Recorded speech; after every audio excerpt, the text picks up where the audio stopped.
How much are you engaging your audiences in your tricks or your material, routines, effects, whatever you want to call it? And this is something to evaluate. Because the Magic Castle, as I've described in my previous lecture, you can, or 2 previous lectures ago, you can check on my channel. It's under live stream or / recorded in my channel. So, going back, engaging with your audiences, and are we doing enough of it, or are we doing in our material? And I think it's pretty important. It again is a difference, as I went through before, you know, whether it's showing this card, let's say 3 of hearts, and put on the table, and then just giving away when changes to the spades, versus in the same context, let's say we give a fancy cut, and we show the same 3 of hearts, false cut. Yeah. And then we ask the spectator, are you left-handed or right-handed? Left-handed. Left-handed? Hold out your left hand. Okay. And we place in the spectator's hand, and we say, just check this out. Okay. Go for it. And now we got a more magical effect. Love that. In their hands.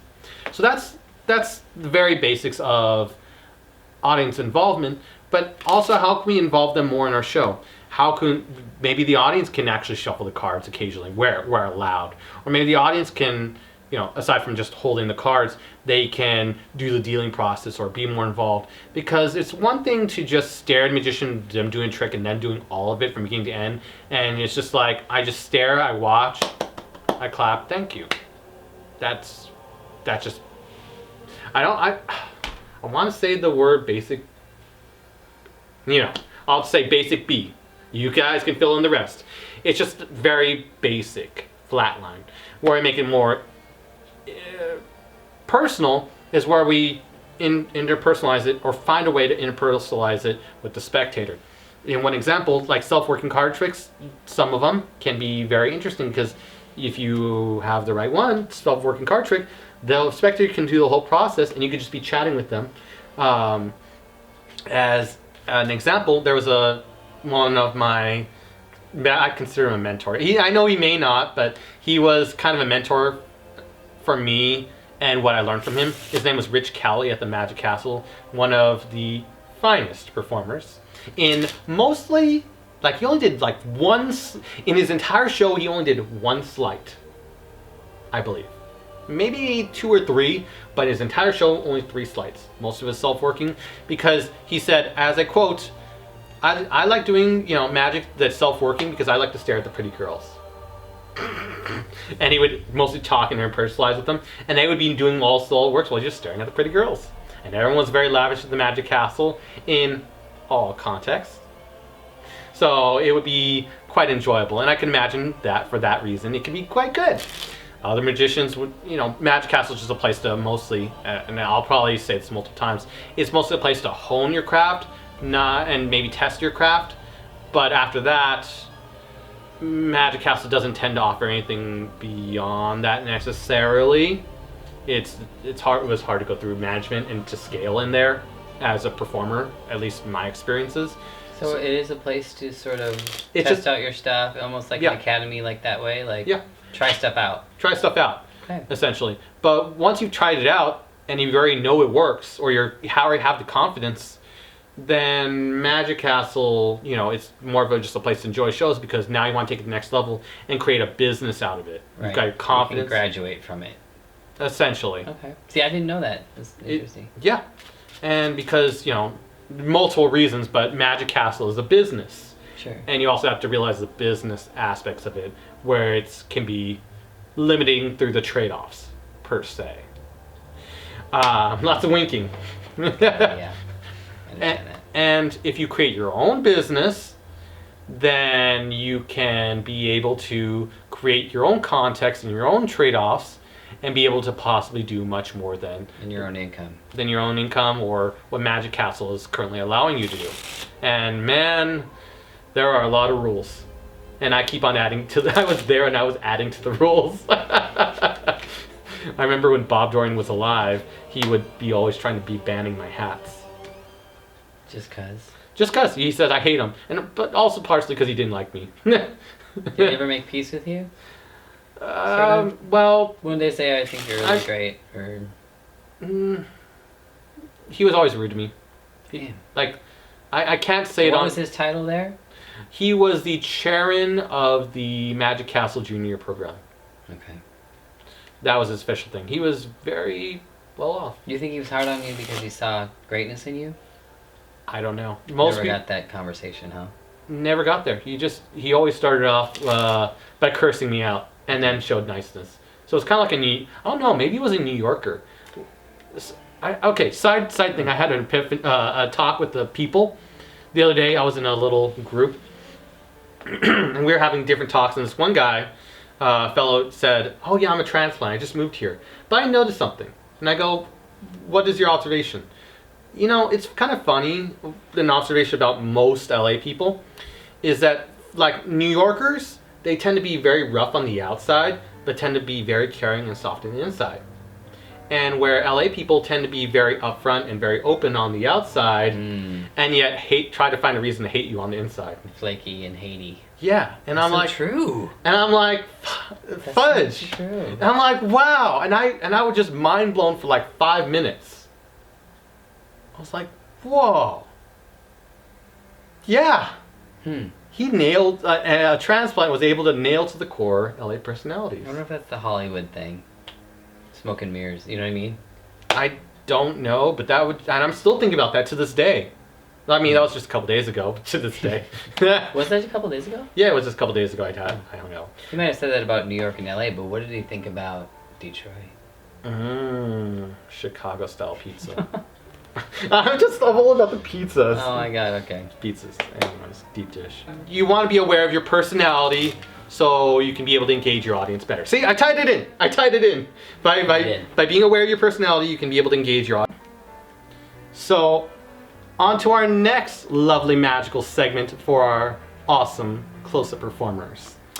The next one we will cover is why failing is your best teacher and how I learned.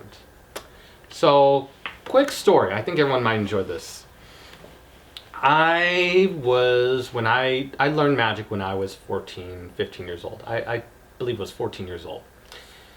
Didn't have the easiest time learning. You know, I've had trouble. I've been wanting to get into any art form, and want to make it engaging and just be able to say, through my thoughts, I could be able to manifest an art and produce something. It could be clay making. It could be woodworking. I just wanted a talent to be able to show it, because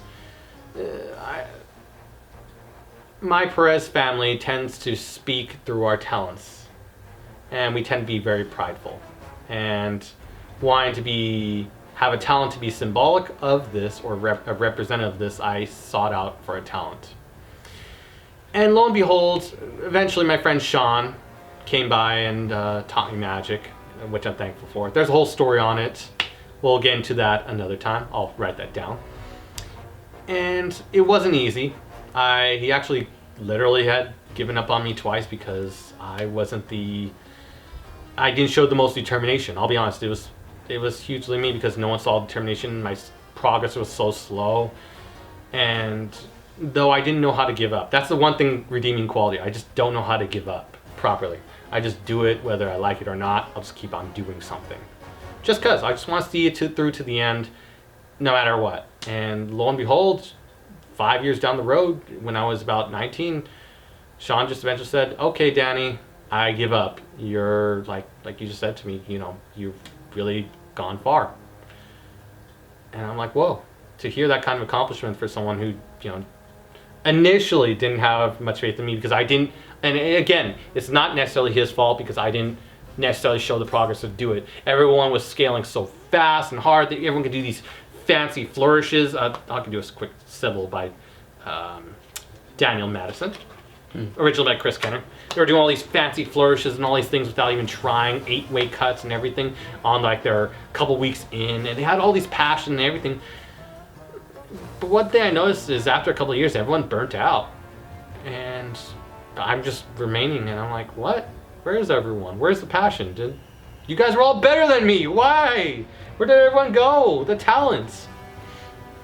So it was through, but going back, it was through continually failing and going through all the hard roads that I can learn to be able to build the foundations to be able to carry myself up.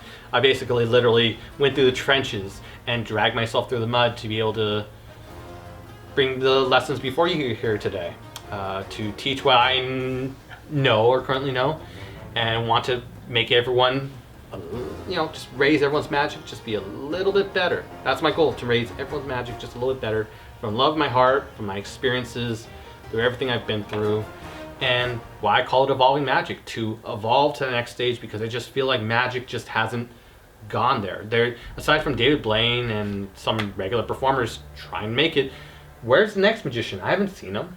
Where's the next big thing? I'm gonna try. You can feel. Did you just feel that energy? It just came alive. Kelly is the next one. There you go.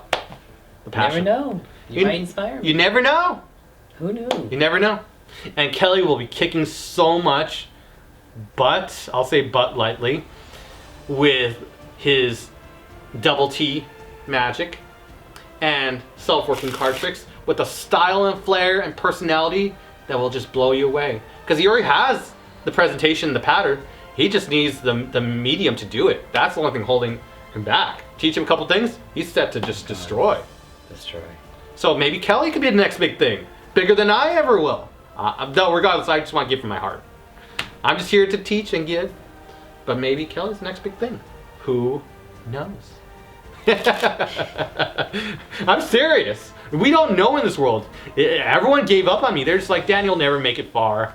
They're like, okay, Danny won't even make it in the castle. Okay, Danny won't even perform at Magic Castle. Okay, Danny won't even make it to Future Stars. Wait, they kept changing the bar every time you accomplish something? That and like my exes. Oh, well, that's personal. That's common. Oh yeah. That's common in the entertainment showbiz. What is the thing? You'll never amount to anything. Mm-hmm. Like the interview. I refer to the wise advice from the interview, which was, I know I'm paraphrasing again. Haters gonna hate and ain'ters gonna ain't. Yeah. Yeah. Just get out and do. That's my thing. Do. Just do. Just do. As the show, and call out to Jay Bravo on this. Shoot first, aim later.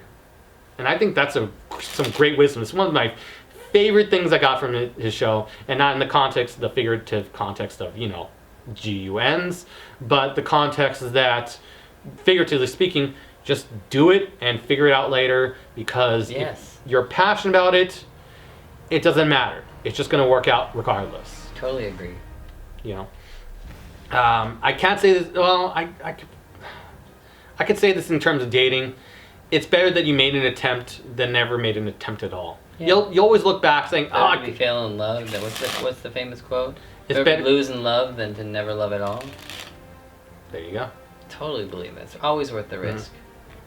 But I always believe in the most optimum, which is Kelly's wording. But there's always the floor line foundations, and the floor line foundations is all is fair in the game of love and war. So as long as we understand that all is fair in the games of love and war, then we can allow ourselves to always be optimistic for that beautiful experience. That, who knows? Who knows? So much wisdom tonight. It's just a beautiful thing. This is more of a spiritual, magical discussion that we're having. So it's lovely. We're just still doing good on time. Sweet. So fail hard, fail fast, fail better, fail, because this will be a final part of this segment. My dad has gotten much better now. And so, is it daddy issues? Yeah, it kind of is. I'll be honest. And I was never allowed to fail because my father put so much pressure on me. He had to be perfect, and I got so scared of even doing anything at all. I would have panic attacks. It's still a part of me, and that's why I sometimes 420 it, because it's just so intense. And I've learned it was just so intense. Imagine you're so scared. It's like, I know in some cultures it's a big thing. You've got to make it perfect. It has to be absolutely perfect, and you're always trying to aim for this perfection. Then you never even take the action at all. It's, in many cases, better to just fail and learn, and actually having done it and then improve and get better and then be proud of it, than to try to aim for perfection and not even know the steps and never even take the first step. And that's kind of scary and sad at the same time. Was he raised that way as well? It was part of his culture, yes. And though he has gone beyond, he finally has learned the path, and I'm so proud of him. He has gotten so much better.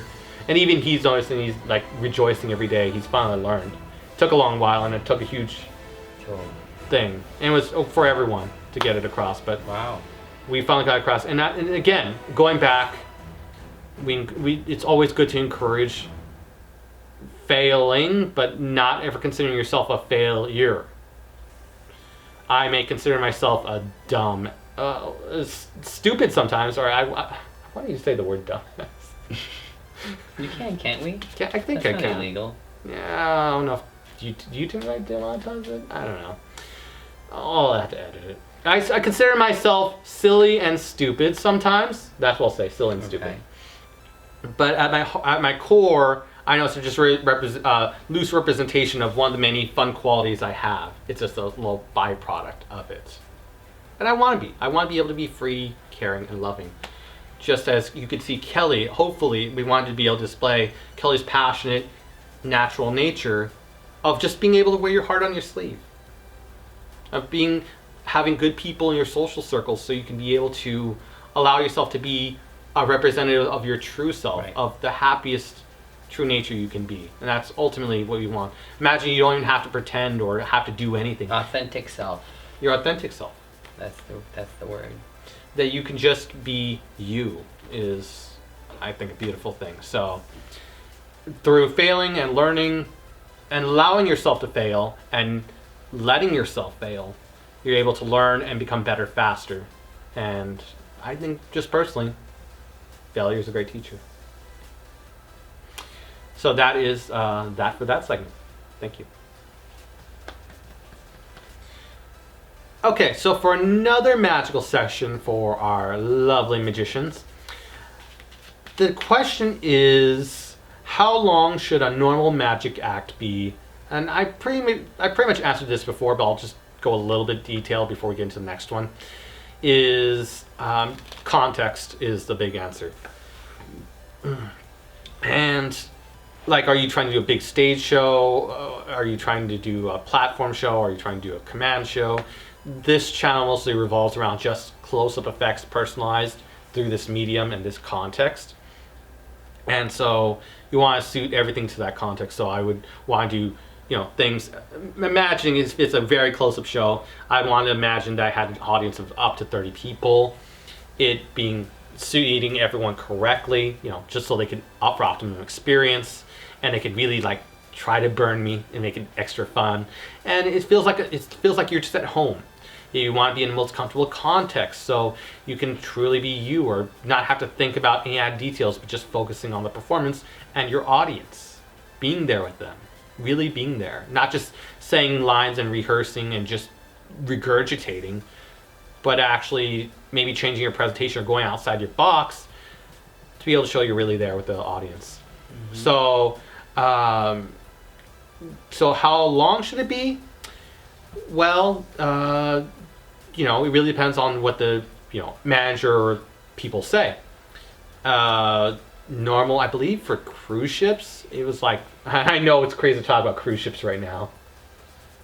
It's coming back. It's coming back, but it was scary because of that, people were trapped on there for 2 weeks or months, and it was depressed. Oh God, it was crazy. Anyways, I get seasick anyway. Oh yeah. So, it really suits for what's best for the situation. But close backs are usually about half hour long, 15. It could be a short show, it could be 15 minutes. If you're just doing a walk around, then up to 5. Mini close backs, 15 minutes. That they usually did that at the Magic Castle, so that's the arbitrary number, 15. And then the arbitrary number for a regular close-up show is half hour. But again, it really depends. I tend to really spend time with my audiences, and I can make 6 to 8 effects, little short effects, go for a full hour. And it really depends on how engaging your audience is. If you know your audience will be really engaging and with you, then you can do fewer effects. If the audience is less engaging and wants you to see magic one after another, and you're popping it out for that context, then you might want to opt for more and to be able to match it and do that. So it's always about context, about how long your act should be, what material should be in it, and stuff of that nature. So on to the next magic segment for our lovely close-up magician friends is why all-night magic sessions are something to love. What's that? Oh, they are lovely. There's a real thing, all-night magic sessions. They were like a favorite thing of Ed Marlowe and Eddie Fields and all like all the bar magicians. Literally, and I consider Ed Marlowe a bar magician, but all the bar magicians, that was their thing. And I'm a bar magician technically, like my specialty. So it was just a thing where, you know, you love magic and it's just the performance aspect and everything just so much that you get people you vibe with, and then after everyone's left, everyone's watched the show, they've all had fun, magicians stay and just start chatting and then just doing all-night card sessions. It's pretty fun. It's so fun. We just test little effects on each other just to do it, just because we love it. And we maybe create a context or a specific area. We say, okay, we're all here, we're all going to do a trick for each other, we're all going to see how we can make it just a little bit better or add a little more detail to it. And then this was something that it was a magician by the name of Hannibal. I know some people may refer to it as a scary guy, but a different kind of Hannibal. The magician Hannibal was a very, very nice fellow. Great guy, always deep and insightful. He considered himself a storytelling magician. And he mentioned how, and he has some, in my opinion, one of the best magic acts out there. By far and away, he actually made me cry during a magic act. By the end, it was with his little pop. It was like the push pop, with the push pop, and it was 3 little Skittles, and he was telling a story with a little Muppet song. Wow. And he made it very personal. It was the closing of his act, and it was just so beautifully sung that I actually cried, and it was just, And to be able to get that far, he said behind the scenes that he had a lot of help because I purchased his DVDs. They were so great. He mentioned how he got that far because he had a close-up circle that could be continually passing along tricks and always be saying, okay, you have to name a suggestion of how you can make it just a little bit better. And you always take it to the next level through these night jam sessions. And that was just so beautiful. And where would you do this at? Anywhere. Like, you know, friends' houses, whatever. Okay. You just created a context. And people are just so passionate about performing. Not as just amateurs just doing tricks, but with a purpose. Always a sense of purpose to take it to the next level. And I always try to encourage it where I can. And you want a good group who's very encouraging, the right people and aren't too negative. You know, you want good people in your social circle. Build a good social circle with magicians who enjoy it, or people who just really love performances and really want to give you good feedback on how to be just a little bit better. And you can do it. And one of my favorite sections is, after all the tricks are said and done, and you burned out all your main material, is where you start going to the questionable material. Fun. It's like fine. It's like, oh no, not quite. It's where it gets really. It's not quite there yet. Maybe you're experimenting on something, or you start doing estimation. And estimation is my favorite because it's no guarantee it may fail. You say from the outset, I might fail, but if you hit it, there's no possible way to really reconstruct it, and you just destroy the others. Yeah. They are lovely little effects. Lovely, lovely, lovely little effects. And I can actually show you one. This might fail. This is contextual. I did this before. It's called light estimation. Okay. Because I fooled an X with it. Right. So here's what we'll do. I'm gonna go across the. No, it's gonna be different. It's gonna be different. First, mix up the cards. That's what we'll do. We'll mix up the cards. Okay. This will be fun. This will be interesting. And we're not going to have a card selected, but a card kind of thought of. I'll show you what I mean when you're good. I haven't done this in a while. This will be kind of cool. I can't wait to see it. And again, I might fail this, but it's worth it, I think. Here we go. Okay, strict conditions. Good? Yep. Okay, I'll take it back when you're ready. Okay, so what we're going to do is I'm going to go along a section of cards. So I'm going to go like this, and you just tell me when to stop whenever you like. Stop. Right here, this section. Okay. And I'll let you just look at the cards. Okay. Just get one into your mind around this area. Okay. Got it? Yep. Okay. Memorize it, learn it, love it. And you have forgotten it, right? Nope. Okay, so it's burned into the depth of your mind. Yeah. Okay, and give it another quick shuffle. Once you give it your best shuffle. To the best of your ability. I keep on debating whether I should have my glasses up or down. Oh. No. Both ways. Both ways are lovely. Okay. Sweet. And don't forget the triple one-hand cut. No, this is me just showing off. Oh, I should have triple hand cutted it. I know, right? Sorry, my apologies. You gotta As love a it. magician.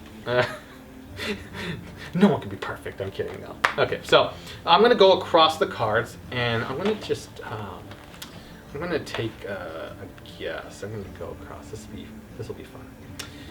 I'm guessing it was possibly a cherry-colored card.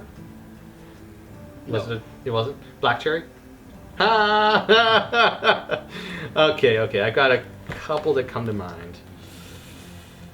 One that just sticks out to me. I could be wrong, but I will go with it. Name your card out loud. 6 of clubs. I give it a wave and a flick. No. 6 clubs. No. Another wave and a flick. And I up it from the 6 clubs to the 8 of clubs.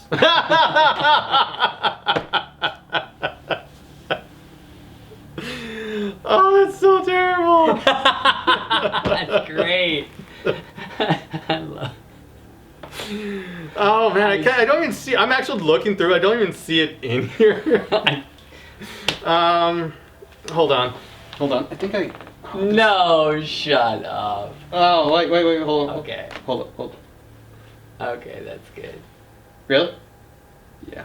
Yeah. That's good. 6 clubs. Oh, my face was smiling so hard on that. Oh. This is so bad you said that. There was a chance. I know it was I off. waved it and they bumped it. Yeah. So again, there's always a chance you can fail. That's charming. Right Yeah. there. That's great. And The ability to laugh at yourself. yeah, You're really good at having fun with what you do. just As an observer and getting to know you. I thank you kindly. And it's through just being vulnerable and just doing it. And that's why I love the late night estimation effects. That'd be fun. Because you have to make yourself vulnerable. And I think that's one of the most beautiful things. You have to make yourself vulnerable to do the effect. And you get to create something beautiful and funny. If you can interpret it that way, not instead of failing, but you're laughing. Yeah, I can see the vulnerability is, it's much like being a musician. You know, I get a lot of what you're saying. It's still... Yeah. It's being relatable, I think, is a power, right? Mm-hmm. So I should mention before anything else, Kelly is a wonderful singer, and so is his, I believe, soon-to-be husband. Oh. I have hope. I have strong. Are you having a premonition? I know it's going to happen. Aw. I always know. And his husband is just stupid good at singing. Stupid good. Red Carter. God damn it. It's just like, he can do it with a whole octave. So good, it's reason to leave him, see? I know, right? I'm too jealous. You sing too... But you both sing, so... We do. I can't, so I envy... I love that. I appreciate that good singing. Cheers. There you go. And how I can compensate in my own way is laughing at myself, having fun with it, and then learning to, even in where I made a mistake, laugh about it, and then out. Just through having the card appear in my pocket, producing it, showing it in reverse. Let's say they want the Jack of Hearts. All it takes is a cull away. And then just saying, oh, it could have been, I could have been your card 6 of Spades over here. It could have been your card 9 of Hearts over here. But you wanted the Jack of Hearts, right? You spread it out and boom. I don't know if it shows on camera, but Jack of Hearts. Right there. Right there. So... You always have a way out if you really are clever enough. I have a question. How long did it take you to learn the calling thing? I mean, that's a lot of skill, right? To shuffle and move. Culling took Really about 2 to 3 weeks. I focused solely on the culling technique and Quilted Kilnot because I saw the potential I thought you immediately. were going to say 2 to 3 years. No. actually That's how long it would take me. Well, I mean, it took months to Wow. fully like utilize the general Like applications. the effortlessness of it.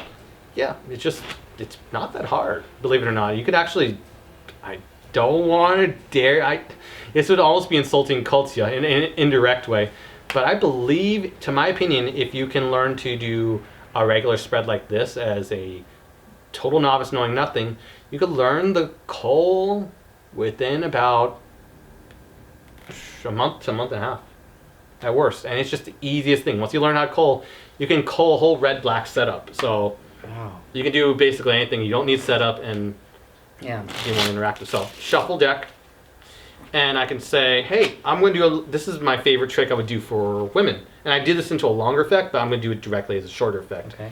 I'm going to do a little, this is how I would guise it. I'm going to do a memorization test, and I want you to join along with me. You would first mention, how well can you memorize things?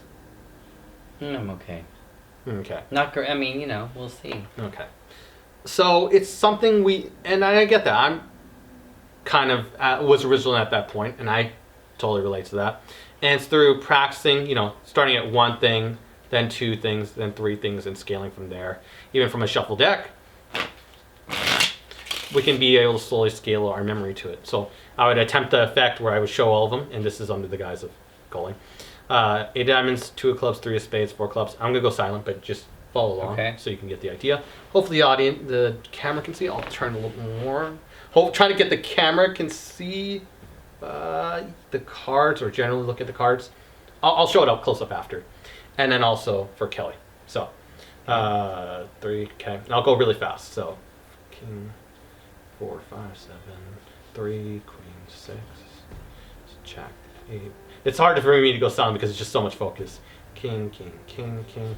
Joker, 2, 9, 4. You memorizing this? 8, 8, 8, 8, 8, 3, 5, 4, ace, 8, 4, ace, 8. Queen, jack, 7, queen, jack, 10, king, 6. That's easy, 10, king, 6.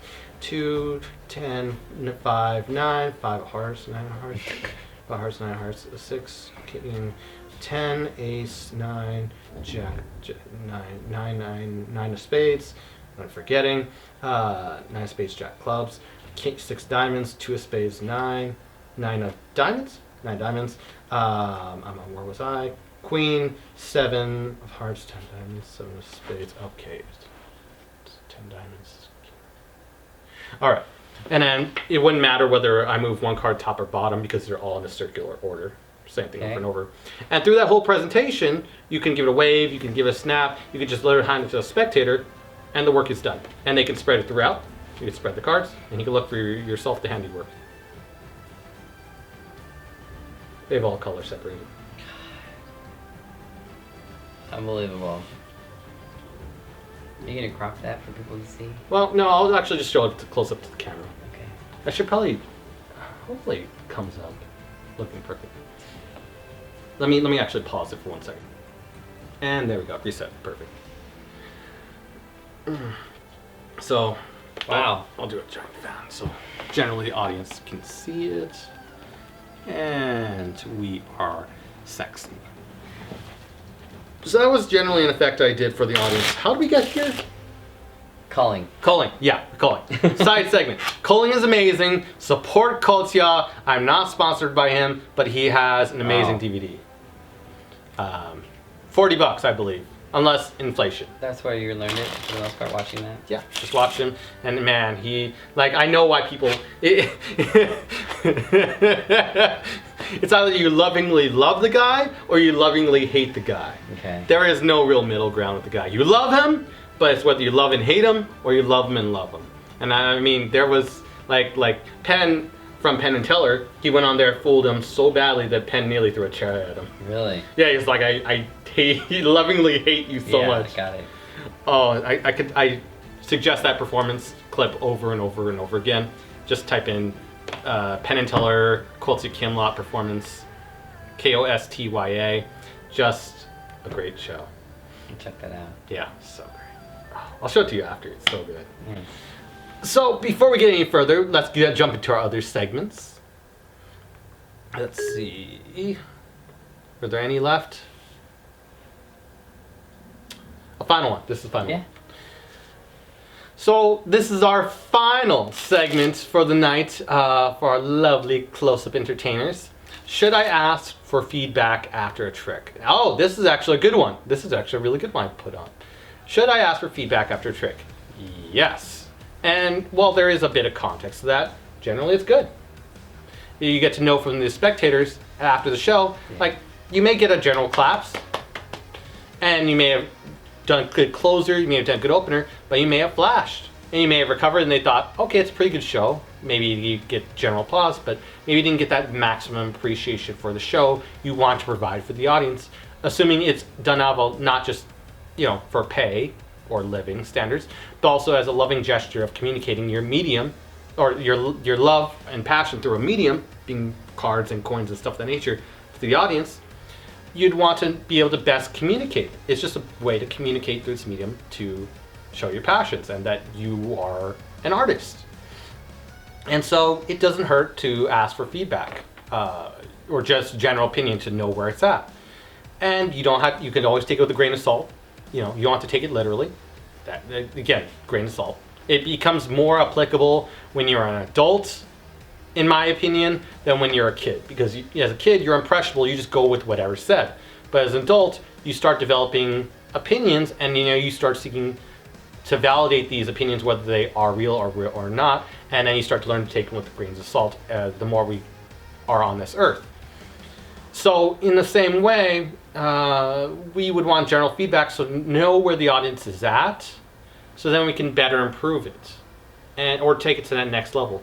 If you had maybe sometimes or were occasionally flashing in this one section of your show, and by asking feedback you were able to find out about it, you're able to address it and handle it, and then make that segment now strong, and now your whole show is strong the whole way throughout, and you get the maximum applause and appreciation you deserve, and you get to communicate a great show to the audience. And it's a positive feedback loop for everyone. But by not questioning, just assuming, yeah, I do a great show, whatever, I don't have to worry, I'll just do a great show, then you're disregarding the level or layer of evaluation, and